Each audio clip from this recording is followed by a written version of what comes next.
Right, guys, welcome back. This is the Above Average FPL podcast. My name's Adam, and as always, joined by Baker. Good afternoon, evening, mate. How you doing?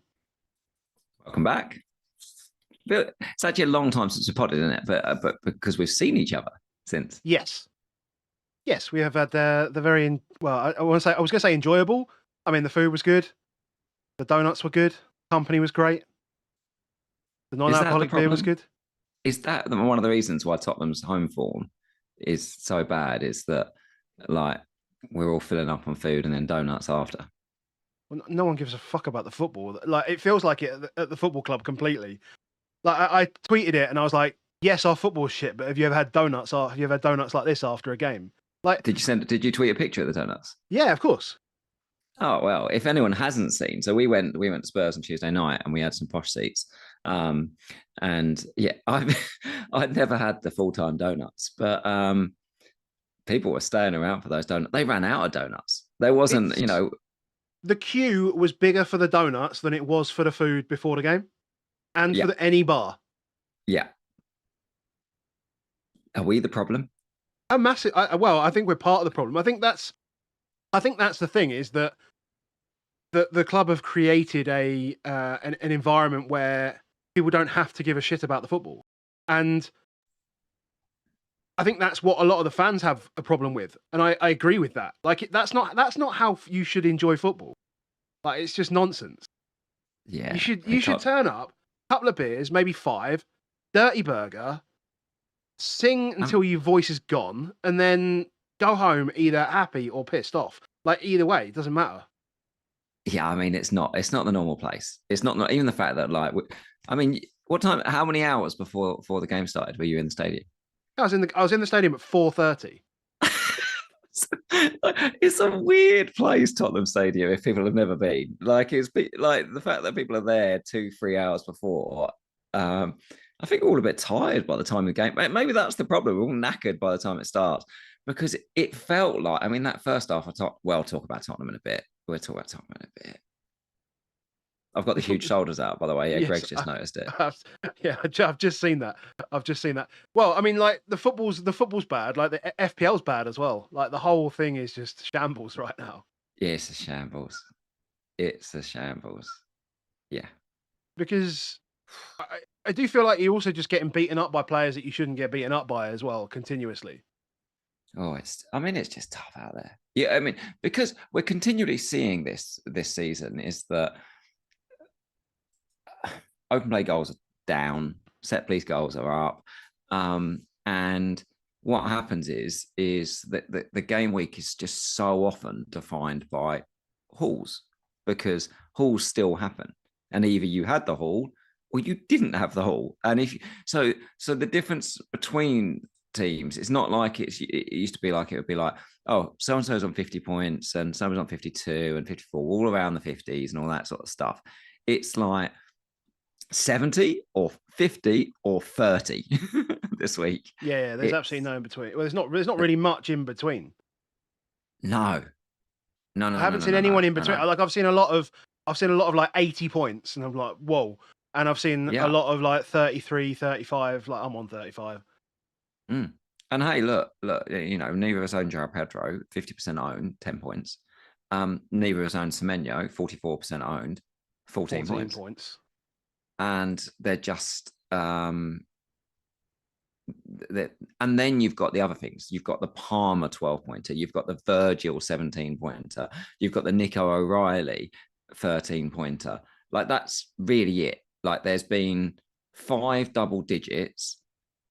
Most people have at least some part of that pie, because if you add up the ownership of those guys, it actually comes to about 130%. Yes, you are up against it. So for me and you, we own none of those guys. It's wild. I sort of say wild, because I've wildcarded, have none of them. You haven't wildcarded, have none of them. It's like we're caught in this weird space where, like, I've got the wrong Chelsea. Like, I've got Enzo and Chalobah, which is like been fine. That's the weird thing, though. It's like those two have been okay. Like, in previous weeks, they've been fine. And now it's just like Palmer and João Pedro have taken over. And again, we'll talk about the Chelsea game. Like, just literally scamming points. Like, it's just crazy. What it is. I'm not going to take them away. I'm not going to take the first goal away, but the penalty. Oh my god, the penalty. So funny. It was so funny. It's a comedy moment, that penalty. What we're doing then, because it's Sunday, we're in the middle of a game week. Well, I suppose we need to look at the games, but then we've also got the point of like, how much do we look at the games, because they were quite a few days ago now. I think the games are still obviously relevant. I mean, there's obviously, we've had FA Cup as well this weekend. I guess we won't really. The thing about FA Cup, well, let's just start with just quickly on the FA Cup, just because whilst that's important, like no one's making any moves today or tomorrow or whatever. But Andy just put out a post earlier saying that so far every match in Game Week 34 has at least one team through to the next round of the FA Cup. So really, we're not going to know anything until at least tomorrow when the draw happens and when Brentford play. And then beyond that, I just let Johnny and those guys kind of work out what percentage of what should be what and yada yada. He did put something out. Johnny FPL Spaceman did put something out last night. Said he was going to update that after tonight. I mean, they might as well do it now. Arsenal are through, and obviously do it tomorrow after the draw. So just keep an eye on those projections, looking like the likely number of fixtures that will come out of the game week, and will come out of a game week. Yeah, will come out of that game week, and then you can work your way around it. I mean, quite a few people will still be sitting on wildcard, but if you don't have wildcard, like that's going to be interesting, because if you're on wildcard, you can do whatever you like. But in a way, for you who've used your wildcard, I'm just guessing here, because again, we're not the scientists in this game, but it looks like Arsenal, Newcastle, Chelsea, and Man City all look pretty good to double in 33, doesn't it? Yeah. So therefore, that's fantastic news for you to an extent, because they're good teams, good players. People have got lots of those guys. Therefore, as long as you've still got free hit for 34, everything should be easy. Yeah, hopefully, yeah. What we've had so far is probably not enough chaos, is some of these teams to go out. So it looks pretty straightforward. Yeah. Cool. Let's just say thank you to CryptoBlock Dan Hybel for his support as always for the podcast. If you need any advice on Web3, crypto, blockchain, anything like that, please do head over to hubble.social/Dan Hybel. I say conveniently, I've accidentally not included his FPL expert tab there. Let's just add that back in, because he's had an absolute monster week so far, and he's all the way up to second in our mini league in Discord. So he's absolutely smashing it. He's just outside the top 2K, I think, as well. Unbelievable. So yeah, if you need any of that, then hop over to hubble.social/Dan Hybel.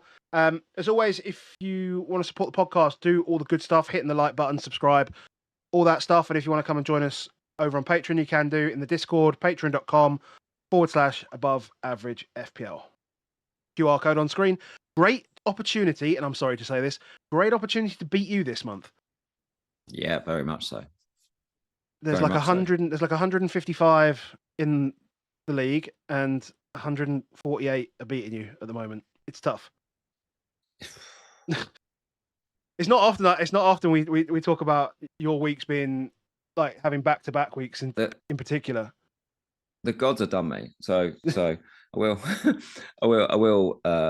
say what the pod is, because about a month ago it was my birthday, and I said to the wife, I'm not sure how much I should continue my investment of FPL, which might be the podcast, might be play at all, like all of those stuff. But from a lifestyle thing, I am old. I'm 47. Yet I have a 7-year-old autistic son that needs a fair amount of support. I'm trying, obviously, to do running, and thank you to so many people that have tweeted me this week. our good old friend Hindu Monkey, who I haven't spoken to for ages, sent me a picture from Park Run and said, I don't know why I'm doing this, but someone said that people are running for you. Are you dying? And I'm not. That's exactly what I expected him to say, to be fair. I just put out a thing. We ain't got a deadline. Let's do stuff. But I've been really obviously enjoying that side of it. Golf comes round. If there was ever a year that I could potentially get myself a single figure handicap, it's probably this year. And you know, like you're like something's got to give. And so I spoke to you about it. About I don't know how much I can. We've been doing this a long time, and it's this night. It's the Sunday night. Normally, by Sunday night, we've had to watch 10 games. It's a lot. It's a lot, in as much detail as we can, so they can give you those good takes. So we're just all in. We're all in on Friday press conferences. You're all in over the weekend. And I'm a little bit like, maybe should step back somewhat, not worked it out. We'll work it out. So I said that to my wife. Ever since I said that to my wife, it's like the gods knew. They were like, fuck you. You're going to speak badly of this game, this godforsaken game, which doesn't treat you well in the first place. We are going to do everything we can to smash you up. Because what was it? What was the trigger on? It was the Haaland benching, right? Well, that's got nothing to do with it. I've made points of that. I've made points off the Haaland sale. That's fair. That's the madness. Like, it's nothing to do with Haaland sale. Like, Haaland sale is completely null and void in the situation. It sounds like that's like just a crazy, thing that would have been the trigger for it, but it's nothing to do with that. And actually, if anything, that's massively underperformed. Like, Salah should have got 200 points more than Haaland since I've done that move. But that's not really cost. I think about 3-4 points. That's not. It's just everything else that could hit me is hit me. Hell. Yeah. So I'm like, is this the gods? It might be. It might be. As you say, we've been doing this. We have been doing this a while, and look, to be fair, I'm used to rolling with these punches as well. Like, I feel like there's a period of every season where I get punched a few times. I feel like a bit like I'm like Rocky, except I can't get up and actually win. Like, that's how I feel sometimes with this game. And like, no, this week's no exception. Like, I feel like I have good players in good places, and yet I have like. I mean, I'm just looking at the bottom of these these pictures, man. Mine reads 1 goal, 3 DEFCON. Yours reads 1 assist, 2 DEFCON. Like, it's just ridiculous. Yeah. So my only return is from fucking Mo Salah. And the closest person to a second return was Mo Salah. Yeah, so I've got 35 points at the moment. Riffs obviously concedes late to Van Dijk. I mean, I appreciate what you're saying about Salah's, being very, very unlucky. At the same time, there's no way he should have had an assist for that goal this week. That was going wide. And I feel like they couldn't work out the angles, because there's the angle from behind the goal. The angle from behind the goal is like a slam dunk. It's a Van Dijk goal. There's no possible other way. But every other angle, you were like, I think that's going miles wide. Yeah. It's the one when he's in. It's the one where he's standing on the line because he's inside the post, and you're like, well, he's just headed the ball and he's inside the post, so it must be a Van Dijk goal. Yeah. And they just go, whatever. Yeah. So Chalobah 3 points, Timber 2, Gabriel 9 so far, triple captain. Enzo 2, Rice 4, Rogers 2, Bruno 2, Watkins 2, Haaland goal, Mane 2. Mane was unlucky not to get something, and then the bench is the bench, whatever. So another red arrow. Yeah. Another red arrow. I mean, I got Muniz and Richards to play Burnley, and they got 1 point between them. Yeah. Muniz got 1.17 expected goal involvement in that game. 1.17 expected goal involvement for a defender. 1 point. It's like Timber, except it doesn't get the clean. It's mental. It's absolutely insane. And then Thiago put in probably the best number 9 performance I've seen in about a decade, apart from when he had to shoot. Yeah, there was that. Which Yes, is a there was shame that. because that's part of your job, mate. Yeah. But yeah, I don't think Arsenal defenders have been that beaten up in a long time. So yeah, Tough week. it's been Tough week. Feel yeah, free like I say, to still feel free to throw some scores in the chat while you're here. Just let us know what you guys are, how you guys have got on. I'm expecting. I mean, I've seen 57, 54, 54. Yeah. So Heather's on 31. Heather's helping us out for 31. She's helping us out. Thanks, Yeah, Heather. yeah. Appreciate that. Which game do you want to start with then? We should do the Arsenal Brentford game, really, because it's the only one that's going to happen again. Yeah, that's fair enough. Yeah, I mean, as you said, like I haven't seen Arsenal nullified so much in a long time, actually, and they just looked quite bereft of ideas on how to actually break Brentford down. I mean, they did an absolute number on Brentford. They were great. We haven't seen an XG plot all season where you've gone the other team were the better team all game. No. Man United obviously is probably the one where they've actually done them, but it felt like they just it was a perfect sort of game for Man United in that transition type breakaways. But they've just and maybe that Man United game probably gave, because it's a similar sort of transitional team. Maybe that did give them some really good learns from that game, because it just felt like I just had the better of them. I thought all game they had the better of them. Yeah, I mean, and not even just the set piece wise. Like as you said, like Thiago ran that line fantastically and had good chances, but you felt like I enjoyed like the dark arts at set pieces, like literally like Arsenal being shown what it's like to be hounded. Yeah, but over the keeper, over this, that, all around the 6-yard box.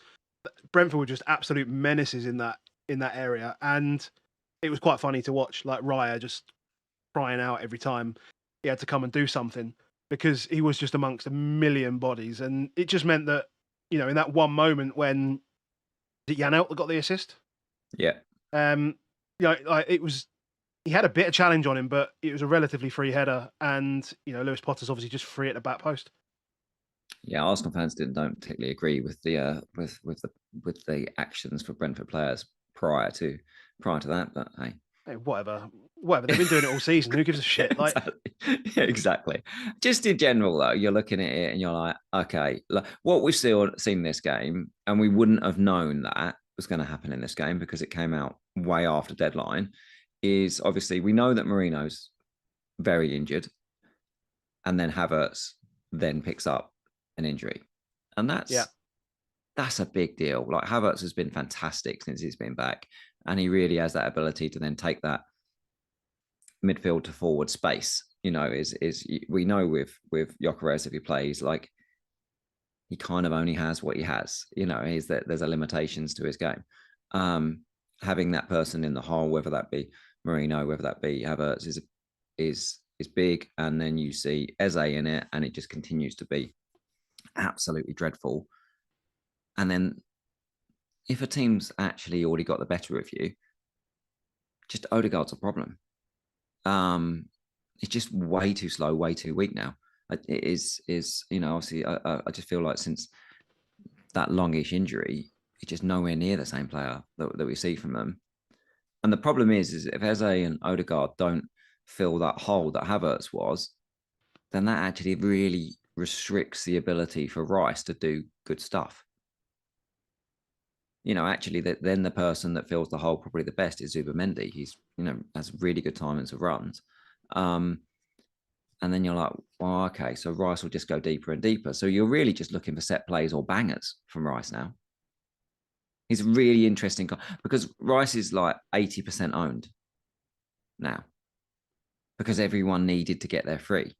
And now I think people are going to have to think about their risk appetite for Arsenal, because people are going to lean towards, if you're not free hitting in 31, which, as I just said, is if the really, really good teams play in 33 as a double, then all of the good teams don't play in 34. Therefore, 34 just becomes such a free hit, nailed on for everybody, that you're going to need to make sure your transfers are okay in 31. And so you start to ask yourself the question on Arsenal when the next game is away at Chelsea. Spurs. Oh, Away at Spurs Spurs. first. Yeah. So they're away at Spurs first. So you can happily hold it away at Spurs if you wish. Never know. Igor Tudor, first game. It's not, his record of first games is incredibly good. But you then have Arsenal Chelsea. You then have Arsenal at Brighton. You then have who's they going for? And then they're at home to Everton before not playing in 30. Yeah. So there's no like slam dunk fixtures after this, is there? This is it. Well, I mean, I think that I think the way that Brighton are playing at the moment, I think that feels relatively.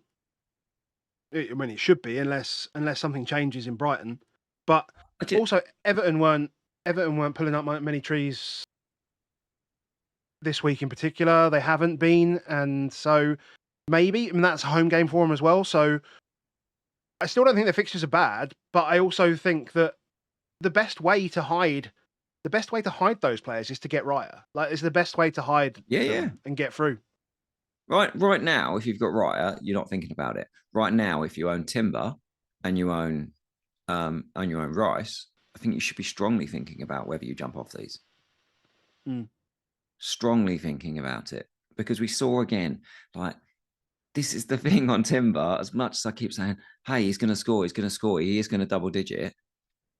If he doesn't, he's a 2 or 6 player because he gets no bonus. He's nowhere near it on the bonus at any point, and he gets no DEFCON. I think he got 3 DEFCON or something in this. Yeah, something like that. He got that. He had like 1 after about 55 minutes. 6.5 million quid, whatever it is for whatever your purchase price is. It's a lot. I think that not all non-pen XGI is created equal, right? There is a reason why Timber hasn't scored in his last 4 or gotten a return from his last 4 from 1.86 whatever, and there's a reason why players like Ekatike and others do. Like, it's because the guys that do are generally the good finishers, and the guys that don't are either bad finishers or they're not strikers, right? Like, they're not. Yeah. Let's not pretend. Let's not, like, he's fine. He's getting in good positions, and he's still a professional footballer. But that's not his job, right? That's not actually his job. So I still think it's not equal, but like I say, I wouldn't have an issue if anyone wants to get twitchy on those guys. I might get real twitchy. There's even a chance, we'll talk about it on Thursday, there's even a chance that I actually hit out both of those for Tottenham, depending on how it's a big risk appetite take on. But there is a chance that those do. But those are definitely 2 that I'm looking and thinking I can move them on. I've seen a lot of people thinking, for example, well, I can't buy Semenyo now because I've got triple Arsenal and they don't play in 31. And I'm like, I think Semenyo for Rice is absolutely fine. Absolutely fine. For sure. And as like I said last week, I don't think Semenyo is one of those where, you need to be worried about, am I covering a Haaland, or is it if Semenyo does well that Haaland does well? It's kind of like Semenyo's his own man. And he's like, if you saw the positions he was taking up as well against Salford. I mean, I know it's Salford City, right? But he's still taking up positions in the middle of the box when they're in and amongst set pieces and stuff like that. Like, tap-ins for him, that's something that he wasn't getting at Bournemouth. And it's like he's already scoring the goals that he was scoring at Bournemouth, and now he's adding this. Like, he feels like really, really good for the next few weeks. And like Rice to Semenyo, I can get with that. Yeah. Really, Peter Tisdale says about Timber to VVD. Timber to VVD is going to be really, really popular. Yeah. Timber to VVD, Rice to Verts could also be popular as well, but I think like Semenyo is just better. I mean,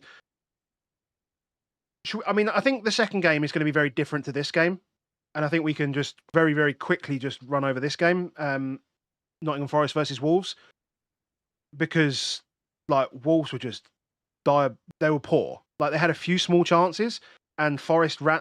I couldn't believe that Dyche got sacked after this. Like, I thought it's great. I know Marinakis is a nutcase, but I imagine Yeah, having a performance like this where it just doesn't quite go right, and then you get binned. you get binned. And look, it's 2.9 XG. There's a significant amount of this in 2 chances. And actually, if you take them away, I can understand a little bit more of the frustration for it. I did, I don't think it's out yet, but I did, as I often do, a little pod with the Forest Focus guys on Friday for a relegation special, giving my Tottenham views for a relegation special, but Joy. chatting a lot, Matt, around that one. There were some real similarities around felt a bit gaslighty in behaviour from Dyche, very similar to what we felt about with Frank. Very quick to say 7 points from 7.4, very good in it. Like very much defending his position, very much pushing words. It had got in a pretty average way.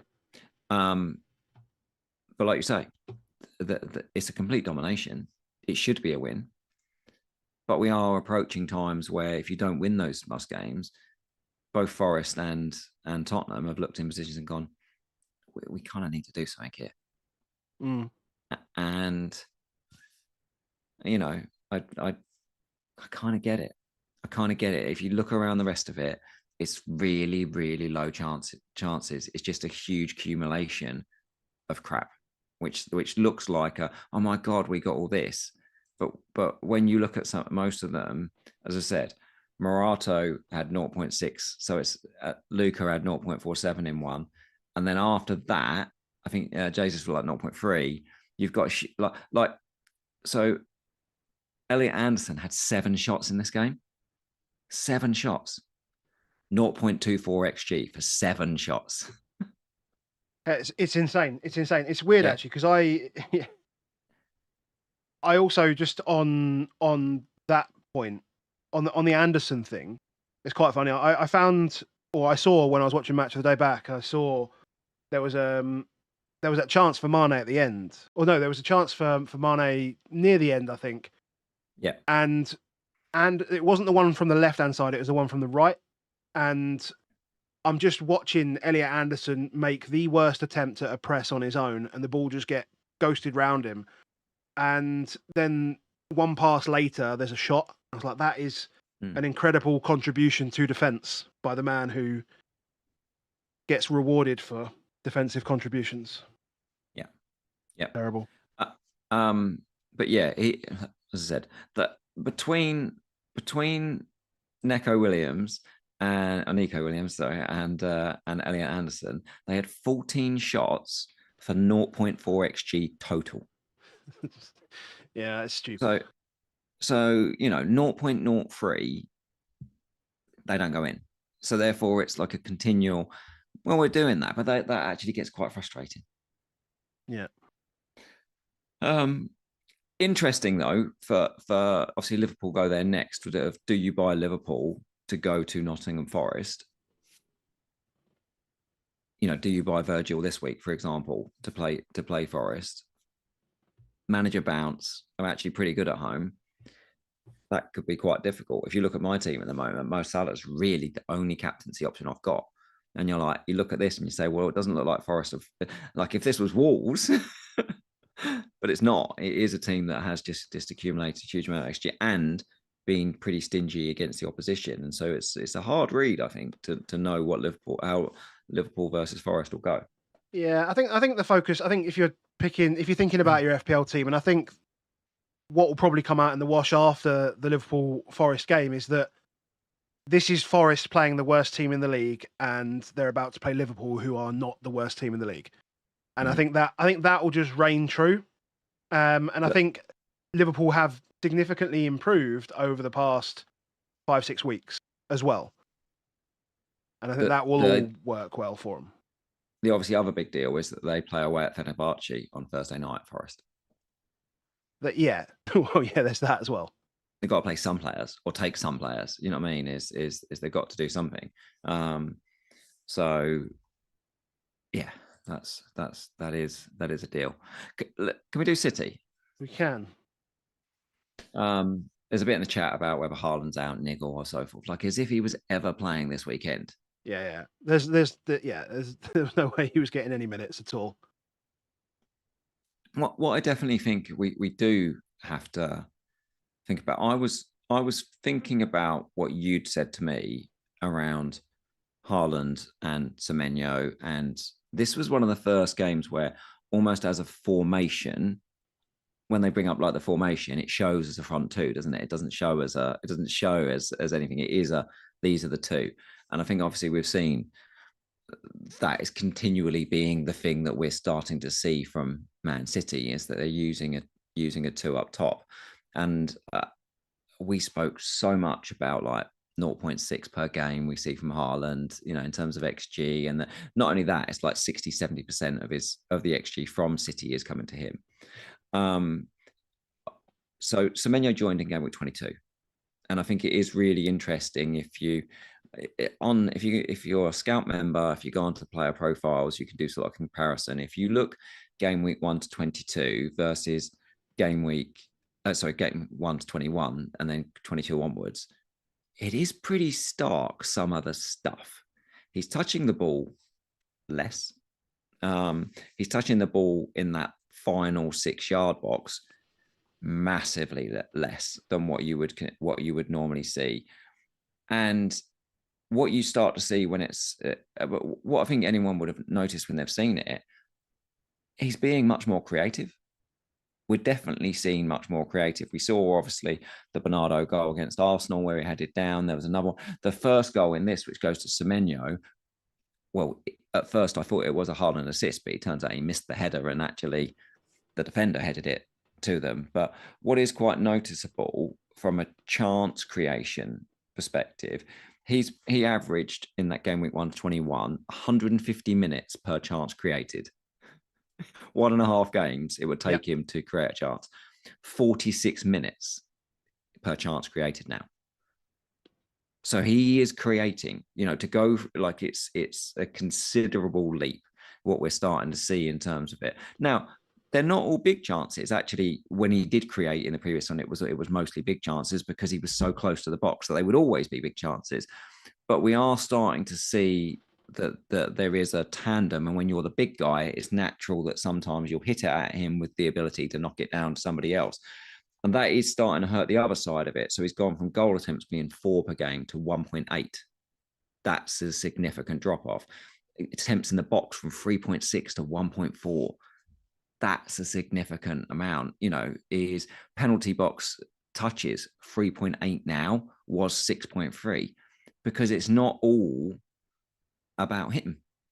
And therefore you're like, okay. And like I say, even XG is like half what it was. Now, this small sample is small, and that's really important to point out, is the big sample like is 20 odd games worth of data. Is so when something's like 4 or 5, it only takes one big game and suddenly it all turns around. But I think it's something to start to notice. And if Semenyo at half the price is playing around the striker, it comes back to, I've made the Quinn and Phillips thing many, many times with City, but maybe we have a new Kevin Phillips type stuff, and maybe that's Semenyo, and he's pretty good.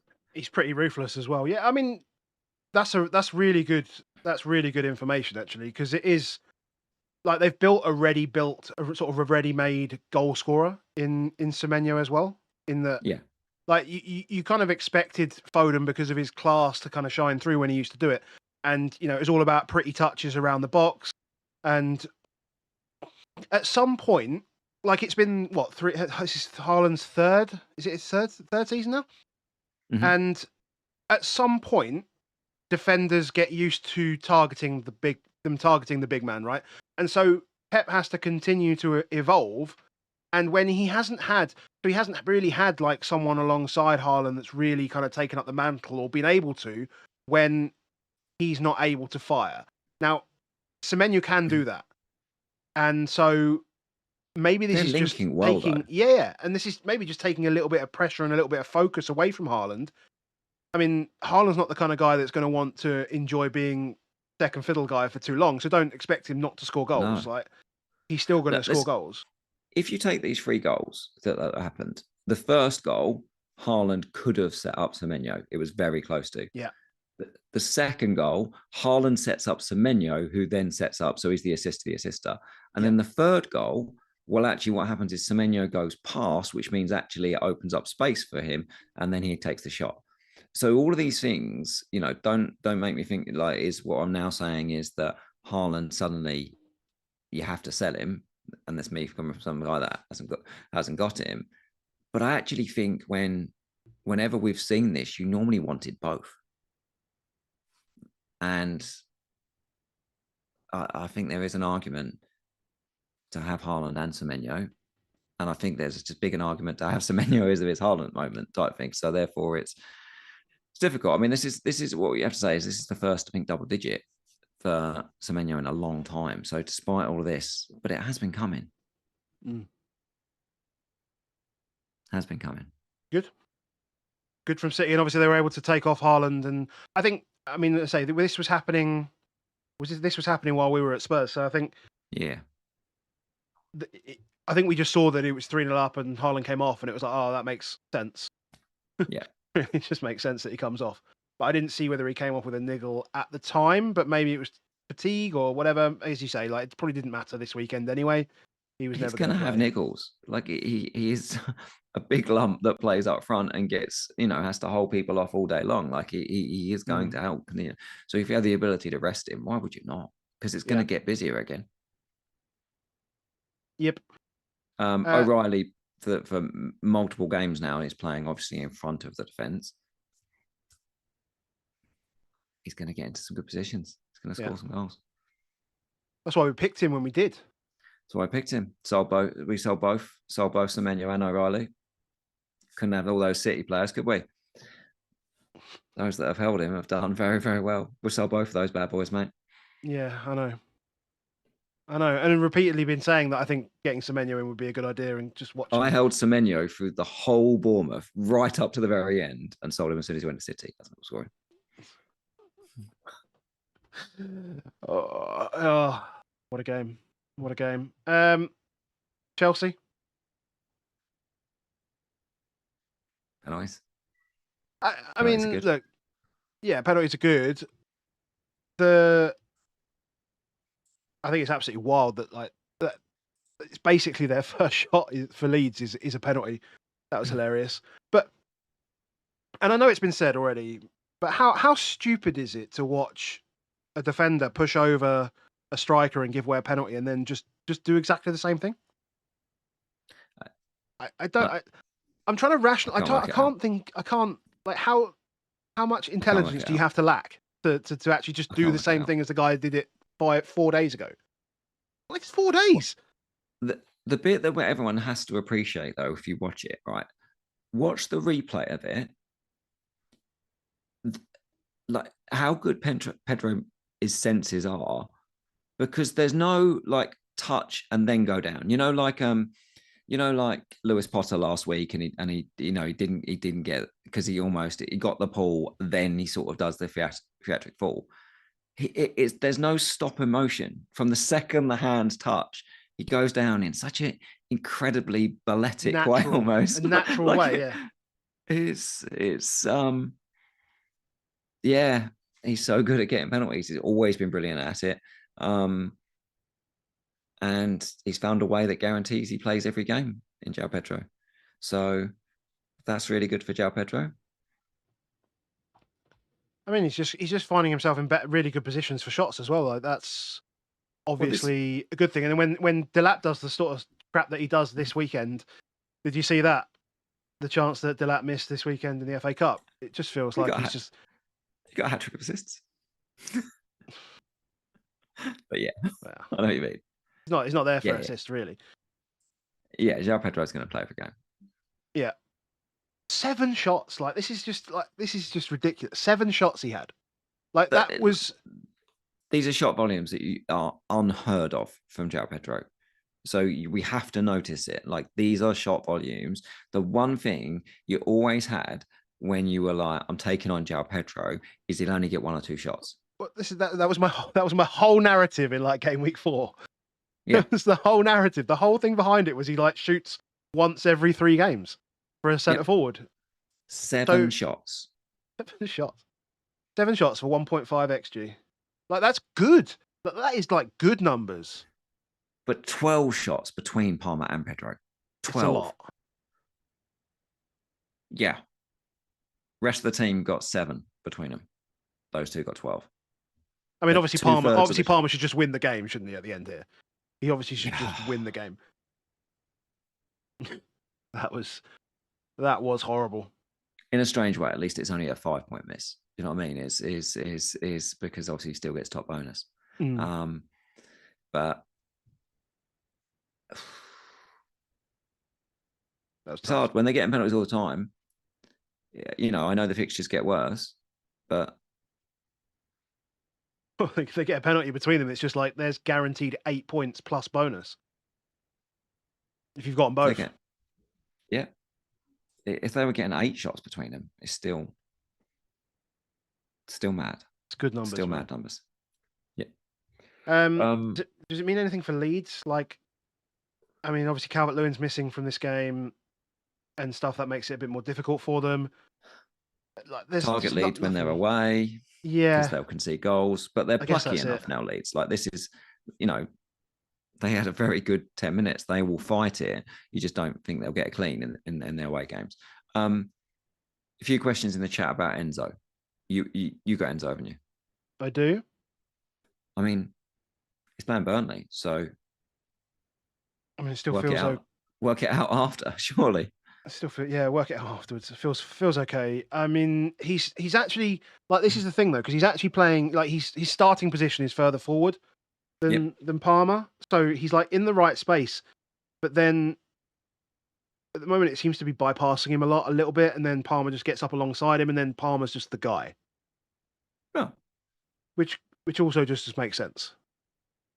I don't love it. Still having moments. The ridiculous part all season has been the moments have generally not been where he's got the points from.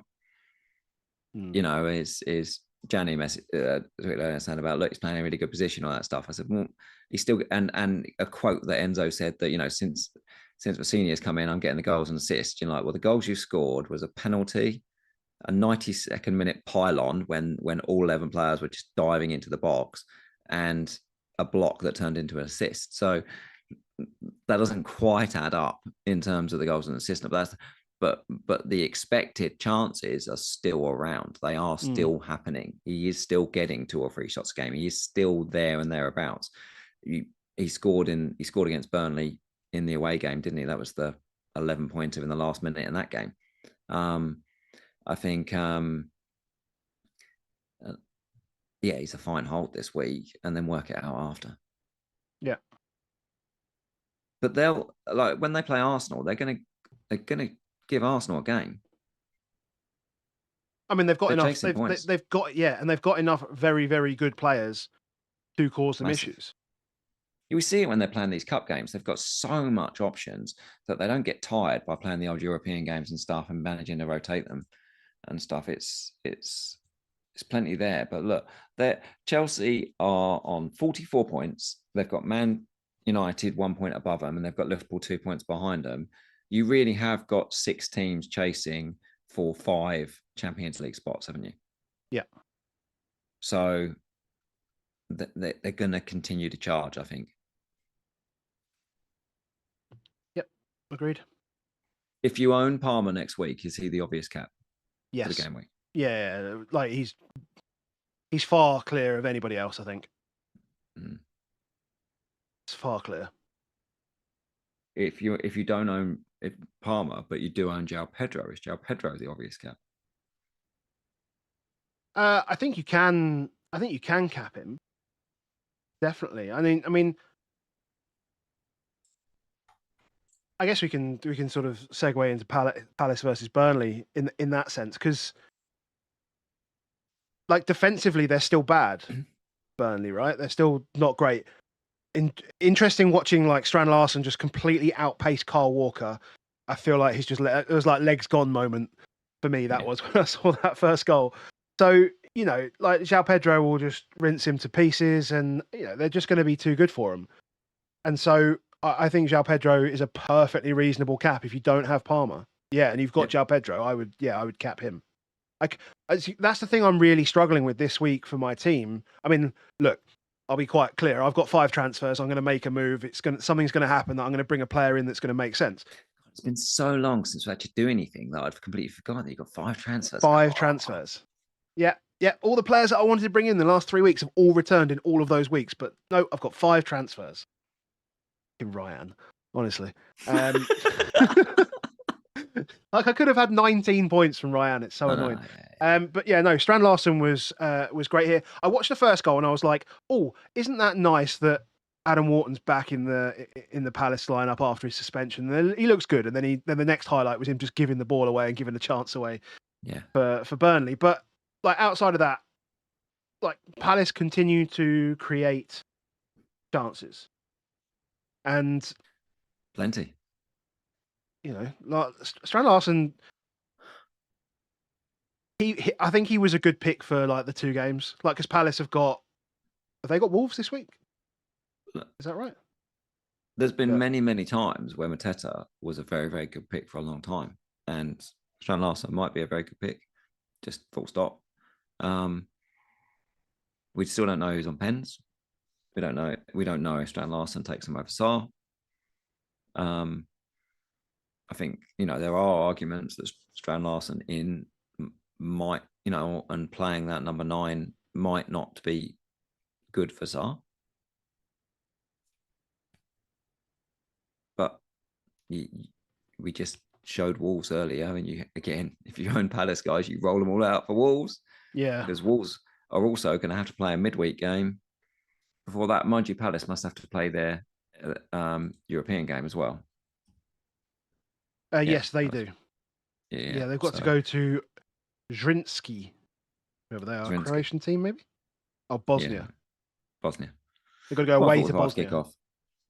To be fair, they'll all be home about the same time as the Wolves guys. As the Wolves guys, maybe not quite, but. I mean, I agree with Greg in the chat. I think Sarr keeps the pens for now. I think there needs to be some rank pull there from him.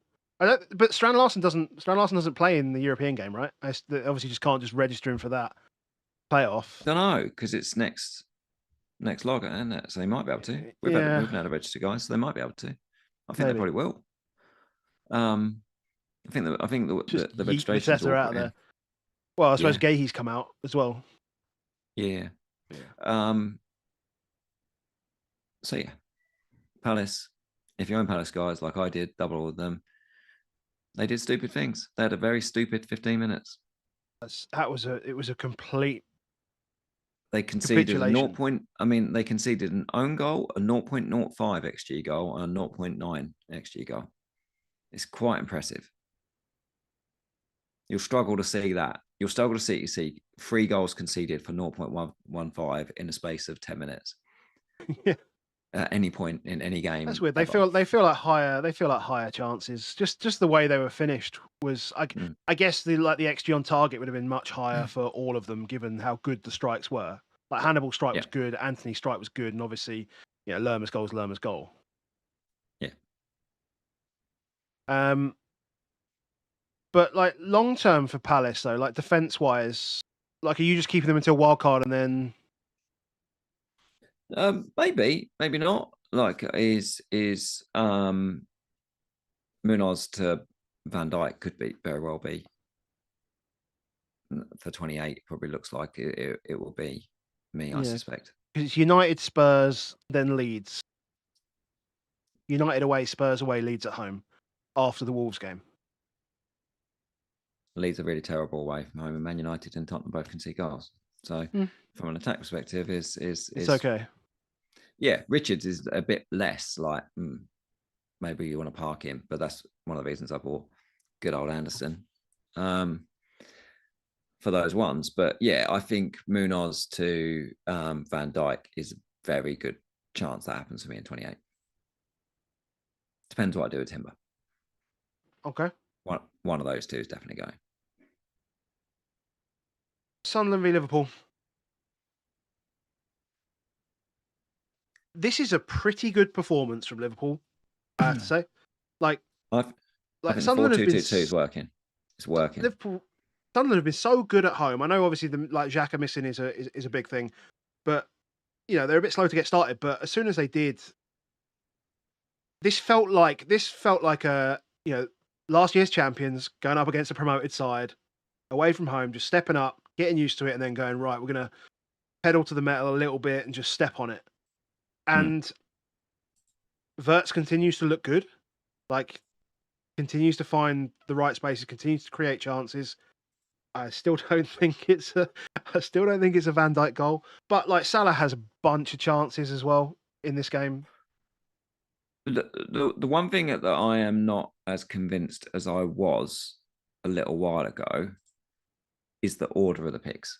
I'm not as convinced on that anymore. In the last few games, in what we're now seeing in sort of the formation that they're playing, I'm not as convinced as I was. And having watched them, if you didn't see them against Brighton yesterday, with Szoboszlai back in more of that central tens with him and Wirtz in that space, they looked electric as a pair.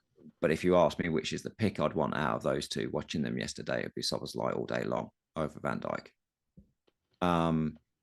So if they're both going to play 10, I think it is very much a conversation to be had in that one. I think what we're seeing now from Wirtz is just real good quality, really up to the speed of it. But we've had a real purple patch of some really good points from him. You watch this game here and you think, well, he was good, but is that order right? And for me, as well, it was Ekitike 1. Now, I think the one where I'm watching and looking and thinking the guy that should step out of this team, really, it's got to be Cody Gakpo. And I think most Liverpool fans would say it's Cody Gakpo.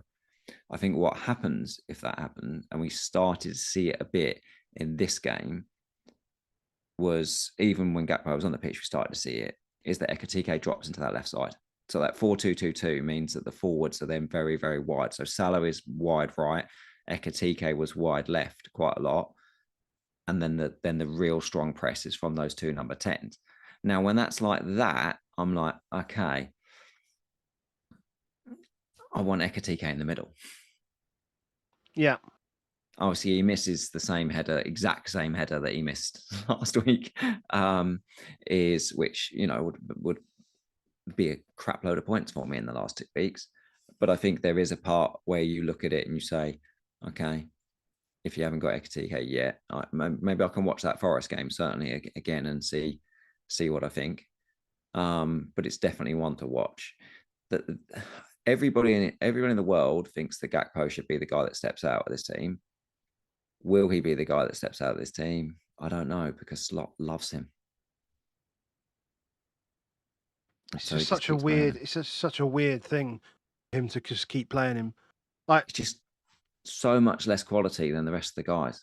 If that front four is Salah, Szoboszlai, and Ekitike, I can't see a world where they don't finish in that top 5. Yeah.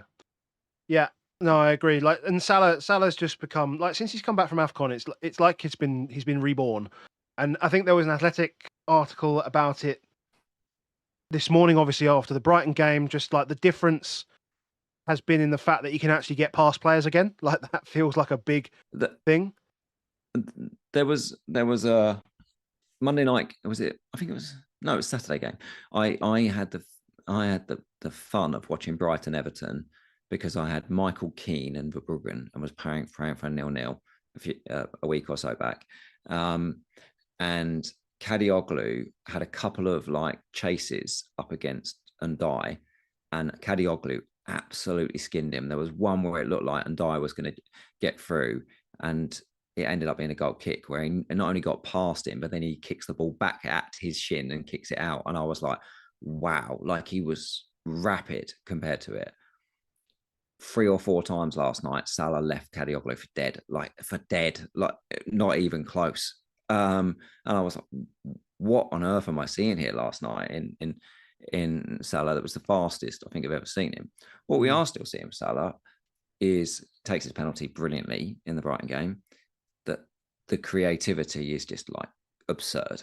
Like in every game, the creativity like has such class of it. It's like De Bruyne-esque class, but the finishing is still not there It's because not he there, still had. But the shot volume's getting there. Like he had volume's 3 there. shots. He's in his last 5 games, like including the Brighton game, he had I think he had 4 shots yesterday, he had 5 shots in this game. He had 4 shots in the game before against City, or 5. He had 2 the game before against Newcastle, and then 3 the game before against Bournemouth. Like the shot volume is there. It's getting there. So you just need it for someone like Salah. Just as soon as that clicks, then you feel like it's like floodgate opens. He needs an open play goal really to really kind of just push that. You'll get extended highlights from that game last night. It was probably out tomorrow, but I would encourage anybody, because I'm sure we were all doing romantic stuff. Clearly, I've just outed that I was not doing romantic stuff. I was watching Brighton, but if you watch the highlights of that game, it was not like a Mo Salah. Like I've been pretty happy with owning him, but I was like, if I could have that guy, I'll just cap him every week. Yeah. Andrew Barton says Salah version 2.0 isn't coming back. It's Ramadan this Tuesday. I mean, just one thing on that. 1, he's normally unbelievable in Ramadan. 2, Ramadan is, once again, it gets earlier, right? It gets earlier every year. So sunlight is not as long in this part of the world. So it's actually less time he has to fast, which means he'll be fine. Like he's going to be absolutely fine. And he's a professional athlete. This guy's, he'll be fine. The big deal with Mo Salah, and everyone should just, like, I can see in the comments, everyone's like, well, I'm not sure that's going to. Be honest with yourself. What you're actually saying is, I don't want to sell Erling Haaland. And I think that's absolutely fine. Yeah. Because there's no possible way of doing it if you keep Haaland. You'd have to sell him to do it. And I think you can still wait, because I think Haaland versus Newcastle is still probably better than Salah away at Forest this weekend. Yeah. Cool. Let's. We got 4 games, and really want to wrap it up in the next 5-10 minutes. Yeah. I mean, is there much from Everton Bournemouth apart from obviously Ryan scores again? Like he scores one of those monster headers again. Which we expected. All the highlights you've seen from him is the thing that you sort of noticed was that he gets in those positions really well. It's one of those where it's like, actually the stuff that you've seen on YouTube is actually the stuff that we're seeing on the pitch. Like actually, normally those two things don't quite line up. But this is what he looks like, isn't it? We're actually seeing exactly what we've seen before, which is good. And as you say, like he's a big physical guy as well. So maybe he's just good. Maybe he's just good. And I still think it's fine to. Well, the games for Bournemouth coming up are still relatively good, and so it's kind of now that you want him rather than any other. They've got where am I? 27. I'm all kind of lost here. Where am I? The fixtures are good. Away at West Ham. Away at West Ham, home Sunderland, home Brentford. Away Burnley. Away Burnley, and home to Man United, which is a good fixture for the break. Yes. Yeah, so they're all good. And I've got Tavernier sitting there just doing jack shit right now, so it feels so obvious. Adley must be the least talked about person in FPL, like I reckon. And they said Adley's got 33 points now in the last 5 games. I'll be honest. Can you even tell me if he's classed as a defender, because he's played at both defender or midfielder? Do you even know? Do I know? I'm going to say he's a midfielder. He's a midfielder. He's 5.4 million. 5.4 He's actually million. more expensive than Tavernier. Unbelievable. But he's playing really well. We should note that he's playing well enough that, again, if Tav comes back from that hamstring, maybe they're a bit protective over it because Adley and Ryan are both firmly Smashing part of it. Well, it's just fair play, Bournemouth. Flipping James Hill as well. James Hill just shits points, but we could still. They conceded 2.9 XG to Everton. Yeah, I mean they conceded 1 XG after Everton went down to 10 men as well. 10 men. Yeah, you're... seven shots. It's nuts. I don't know. That maybe part. I'm trying to Google that came in literally as Baker started the Adley chat. Probably good timing, to be fair. Yeah, that's still not good. But that's kind of like, it doesn't bother me, I guess, it puts me off more like Senesi than anything else. Like Senesi because he's like 4.8 and you feel like I'm not going to get Hill now either. And I think that's a really difficult one. I think there's a certain amount of skill you need to be able to pick a 3.8 guy 3 weeks ago that just ruins everyone else's life because he scores about 30 points in 4 weeks. Yep. Or more than that. Like it's always get Steph Con in an update or in the last minute. Sometimes he gets 20. He got like 20. Was it this game? He got 20 or the game before. Something absurd. And then obviously he just turns up here at the back post as the target for all the court. Like he's the target for all the set pieces now. And he's just like, I'll just nod this back in where, players can have great chances, like huge chances. And we see this here. We've seen Tottenham do it. We see Brentford do it. Like, yeah. These like Swiss Army knife players, Madueke and Hill, like type guys that somehow just get points in many different ways. They're just gold if you've had them. Yeah, I noticed Praz always has them. Like whether it's Konza last year or it's Hill this year, like Praz always has them. Good old Praz dick. Oh, I see it. Always has them. We love you, Praz. Yeah. And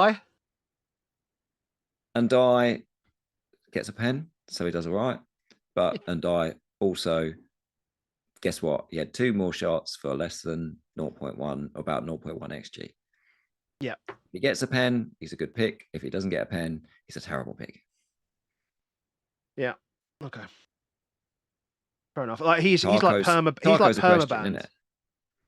Yeah. Oh, and Tarko's just too expensive.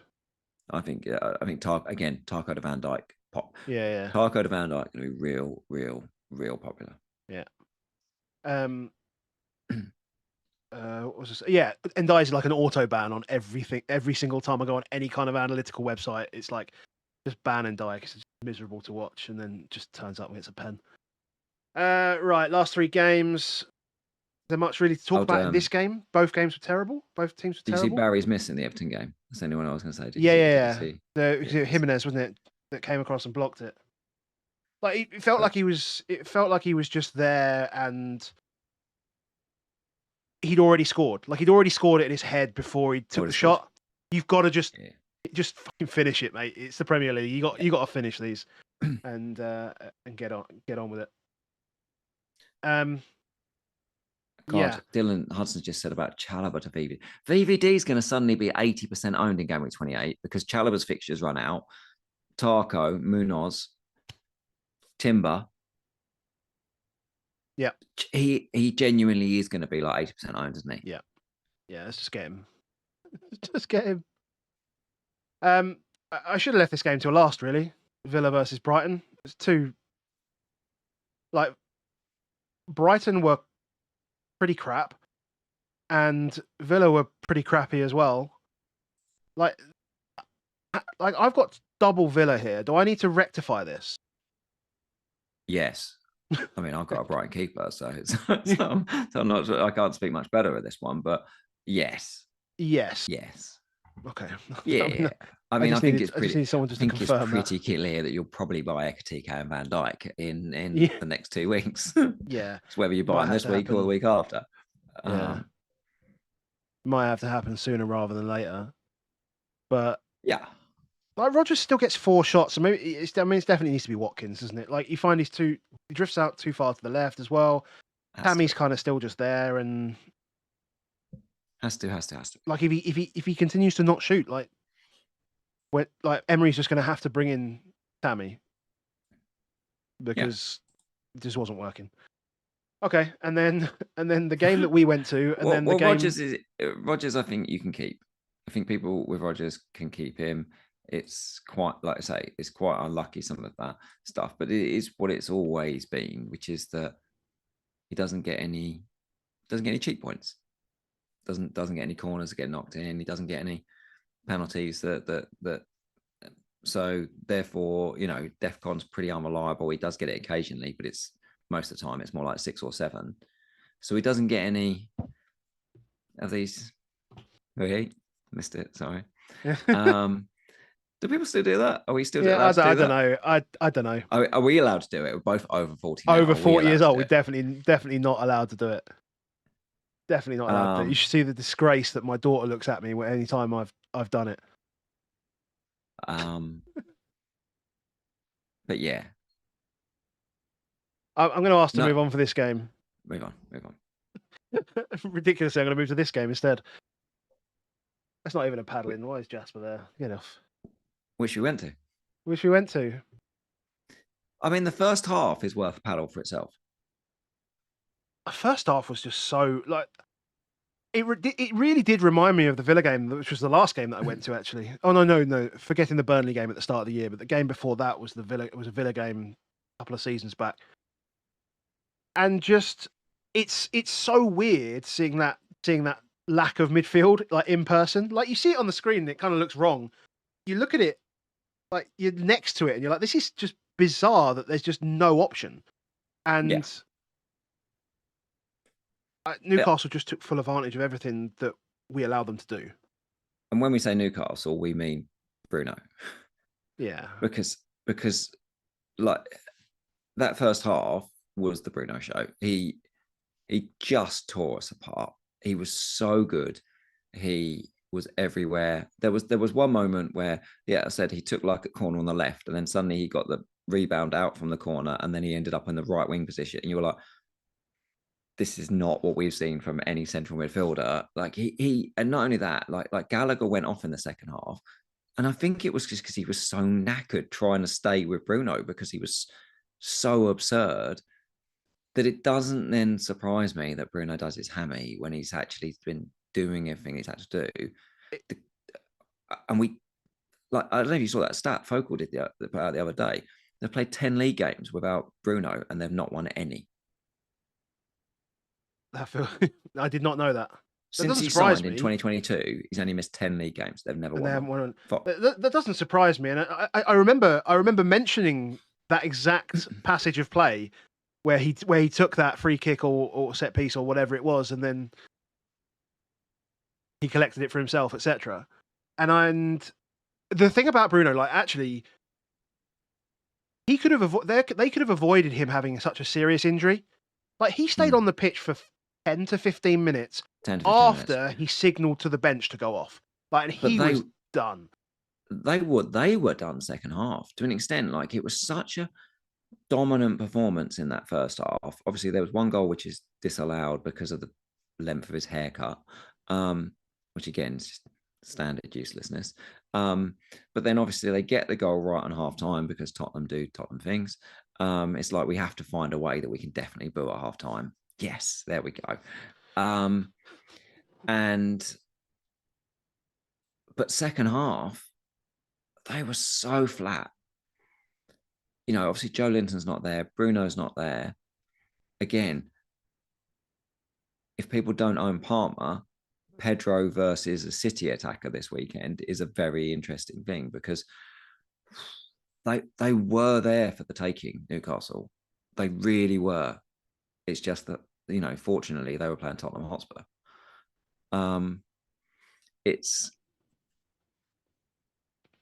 I think it's going to be a problem for them these next 2 months. You look at their season and you think they've obviously got Europe this week in midweek. I mean, if I'm them, I'm throwing everything into that European game because they've obviously. I don't see them making top 5. That actually wins enough that, like, if Tottenham have beaten Newcastle, there's only 1 point between Tottenham and Newcastle, but they've now got enough that they're not going down.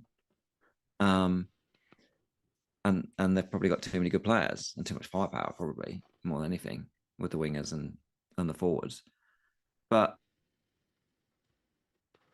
yeah, I think if your attack's playing Newcastle, you're very excited about that right now. And therefore, again, more players to Van Dijk. If you own Lewis Hall, I would be jumping. If you got the Chow points, thank yourself. Very lucky that you got the Chow points, and I'd be jumping. Yeah. And don't touch Spurs until we see what's what. We've got a couple of games to work that out, or 3 games probably to work that out. Yeah. The game's just not good enough. There. I'd love to say we can do a big Tudor special where it's like, brilliant, this is the guys that can pick. But the fixtures aren't there, and the team's not there, and the team's dead on its arse. Odebear's now injured.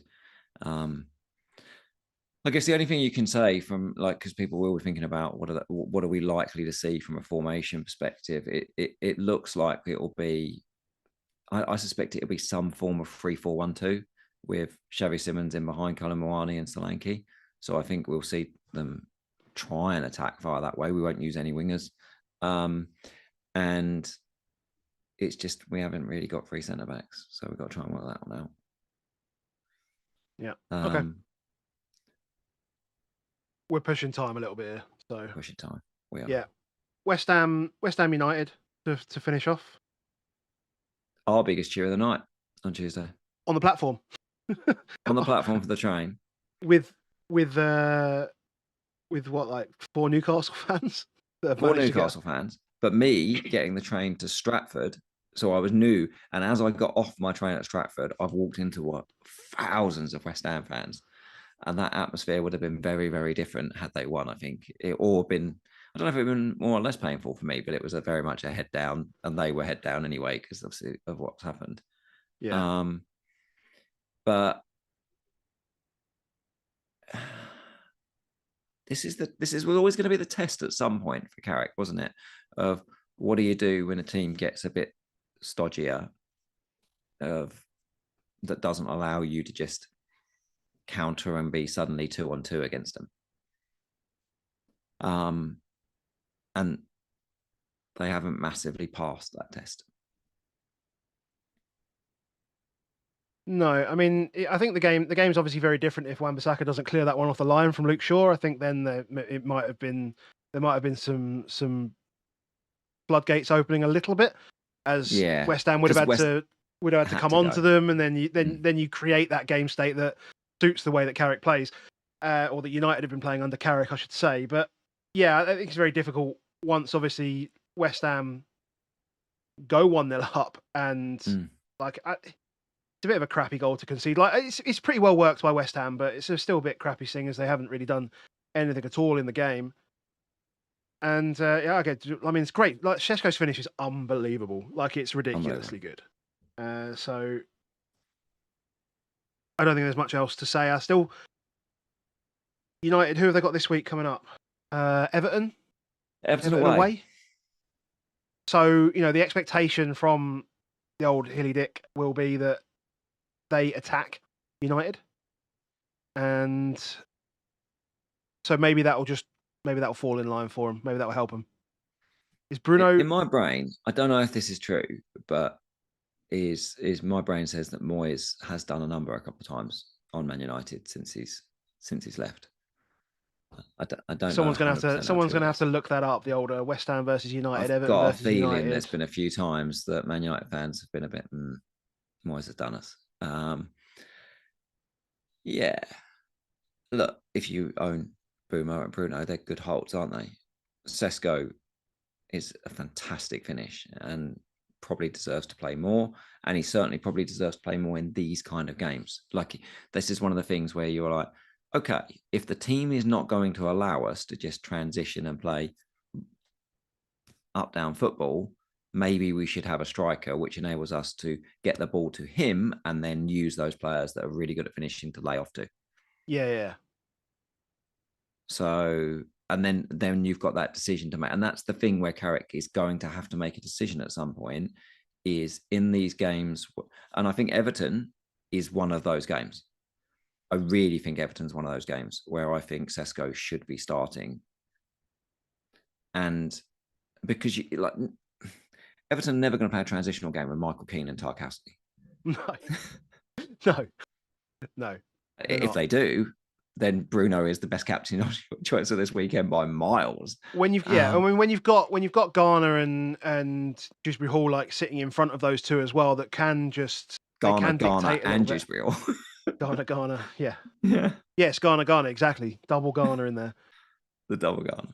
They will, they can break stuff up, but they can also distribute the ball as how they need to get out of sticky situations. So you're right. I don't think it's going to be transitional at all.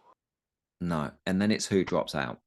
It's who gets that game off or not starting. And historically, we've seen that not be Cunha, haven't we? Yeah, I mean, I still think Cunha is the best left-sided guy they've got. So I personally myself, I would go for more of a balance of the two guys. I still think it should be Ahmad or Bumo. That's my feeling on them, along with Cunha on the left, but difficult to drop those two. Yeah. Cool. Okay. We'll leave it there for now. We'll pick up again when we come round to Game Week 27, which is going to be on Thursday. I'd imagine we come back to it. And I assume Arsenal have just finished off 4-0 and got their way through. I don't know whether, as I said earlier, look out for FPL Spaceman's stuff on the Game Week 34 permutations. That could be important, particularly for someone like me. And if you've already used your wild card, someone like you as well. It finished 4-0. It finished 4-0. Well, 4-0 after 27 minutes, 4-0 after the end. Yeah. So what do we want from Wednesday? What do we want from Wednesday? 0-0? 0-0 works for everyone, doesn't it?